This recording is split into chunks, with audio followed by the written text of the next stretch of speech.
तो आगे देखिए इसमें कि सफलता के लिए सिर्फ फोकस ही जरूरी नहीं है, सफलता के लिए सिर्फ फोकस ही जरूरी नहीं है, उससे आगे भी कई सारी चीज़ें हैं जो आपको समझना पड़ेगी। मैं इसको बहुत सिंपल तरीके से समझाता हूँ आपको। एक बार एक आदमी अपने घर से निकलता है, उसको फ्लाइट लेकर अमेरिका जाना था, है ना। तो अपने घर से निकलता है, घर से थोड़ा सा जल्दी निकल जाता है, एयरपोर्ट पे पहुंचता है। तो एयरपोर्ट पे जाने के बाद वो देखता है कभी उसके पास थोड़ा टाइम है, उसकी फ्लाइट को निकलने में थोड़ा वक्त है, वो फ्री होता है। और आपको तो पता कि खाली आदमी फुर्सत में नहीं बैठ सकता, उसको कुछ ना कुछ चाहिए करने के लिए। तो उसको दिखता है कि प्लेटफॉर्म पे कई सारी वेट मशीनें जो आती है ना, वजन करने के लिए कुछ मशीनें आती है, कुछ भाग्यफल बताती है, इस तरीके की कुछ मशीनें लगी हुई है। अब खाली बैठा फुर्सत में आदमी क्या करेगा, उन्होंने कहा ठीक है। तो उसने कहा चलो फुर्सत में अपना वजन ही कर लेते, अपना भाग्यफल समझने की कोशिश करते कि क्या निकलता है।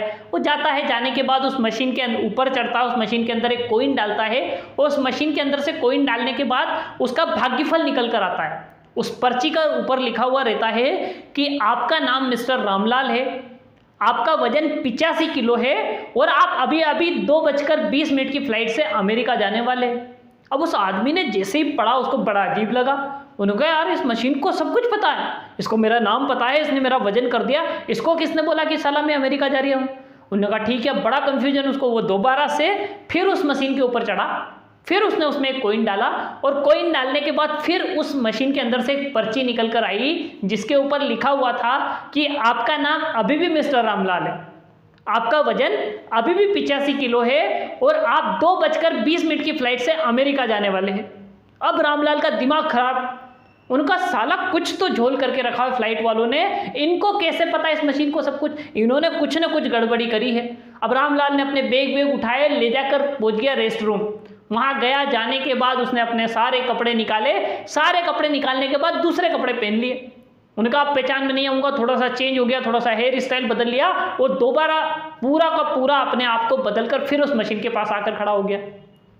अब क्या करे रामलाल, फिर मशीन के ऊपर चढ़ा, मशीन पे चढ़ने के बाद फिर कॉइन डाला, और कॉइन डालने के बाद फिर उस मशीन के अंदर से एक स्लिप निकल कर आई जिसके ऊपर लिखा हुआ था कि आपका नाम अभी भी मिस्टर रामलाल है, आपका वजन अभी भी 85 किलो है, लेकिन अभी अभी आपकी 2:20 वाली अमेरिका की फ्लाइट छूट गई है।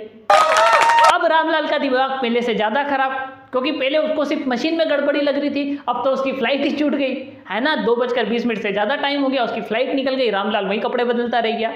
आप मुझे एक बात बताइए सर, रामलाल को क्या मतलब था भाई, रामलाल का मेन काम क्या था, उसका उद्देश्य क्या था, उसका लक्ष्य क्या था, उसको कहाँ जाना था भाई। रामलाल को आकर चुपचाप अमेरिका जाने के लिए आया था। रामलाल को क्या मतलब उस मशीन में क्या था क्या नहीं था, क्या गड़बड़ी थी क्या सही था, प्लेटफॉर्म वाले क्या कर रहे हैं, एयरलाइंस वाले क्या कर रहे हैं, उसको क्या मतलब था। उसको सिर्फ एक बात का मतलब था कि उसको 2:20 की फ्लाइट पकड़ना थी, तभी वो अमेरिका जा सकता है। और हमारे साथ यही होता है, हमारी सक्सेस की फ्लाइट छूट जाती है, हमारे गोल्स छूट जाते हैं, हमारे उद्देश्य छूट जाते हैं, हमारे अचीवमेंट्स रह जाते हैं। क्यों? क्योंकि हम वो फ्लाइट मिस कर देते हैं उन चीज़ों के चक्कर में जो हमारे लिए उतनी ज़रूरी नहीं थी, उतनी महत्वपूर्ण नहीं थी, जिन्हें हम नहीं भी करते तो कोई फर्क नहीं पड़ता। भाई रामलाल अगर उस मशीन के बारे में नहीं पता करता तो क्या लगता है, क्या बिगड़ जाना था, क्या बदल जाना था, क्या अच्छा बुरा हो जाना था, कुछ भी नहीं होने वाला था। लेकिन रामलाल ने उस फालतू के 2 टके की मशीन के चक्कर में अपनी फ्लाइट मिस कर दी। और हमारे साथ भी यही होता है। कुछ हमारे पास जिस तरह रामलाल की जिंदगी में वो मशीन आई ना जिसने उसकी फ्लाइट छुड़वा दी। दोस्त, जब हम भी किसी लक्ष्य के लिए प्रयास कर रहे होते हैं, कहीं पहुंचने के लिए एफर्ट लगा रहे होते हैं, हमारी जिंदगी में कुछ हासिल करने के लिए हम कहीं कुछ करने की कोशिश कर रहे होते हैं, तो ऐसी कई सारी मशीनें हमारी जिंदगी में भी आती है। जिस तरह रामलाल की जिंदगी में वो मशीन आई थी, हमारी जिंदगी में अलग अलग तरीके की मशीनें आती हैं। कुछ लोग आते हैं जो हमें रोकने की कोशिश करते हैं, हमें भटका देते हैं। कुछ ऐसी सिचुएशंस आती है जो हमें रोकने की कोशिश करती है, हमें हमारे लक्ष्य तक नहीं जाने देती। कुछ सिचुएशंस, कुछ परिस्थितियां होती है लाइफ में जो हमें आगे नहीं बढ़ने देती। किसी की जिंदगी में कोई दोस्त होता है, कोई फ्रेंड होता है जो उसे आगे नहीं बढ़ने देता। कई सारे लोग हैं जिनकी जिंदगी में दूसरे चैलेंजेस आते हैं, किसी की जिंदगी में पैसे की वजह से आते हैं, और ऐसी कई सारी चीजें होती है जिनके चक्कर में हम हमारी सफलता की फ्लाइट छोड़ देते हैं। तो दोस्त, जिंदगी में सफलता के लिए सिर्फ फोकस ही जरूरी नहीं है। सफलता के लिए जिंदगी में उससे भी ज्यादा जरूरी है कि जब आप अपने लक्ष्य के लिए बढ़ रहे हो तो जो दूसरी चीजें आपकी जिंदगी में आएंगी, कुछ चैलेंजेस आएंगे, कुछ परिस्थिति आएगी, कुछ लोग आएंगे, कुछ उतार चढ़ाव आएंगे, कुछ अच्छा बुरा वक्त आएगा, आपको उस समय भी सतर्क रहना पड़ेगा। आपको उसको साइड में करने की कला सीखनी पड़ेगी, क्योंकि दोस्त, जिंदगी में ना करना भी एक कला है।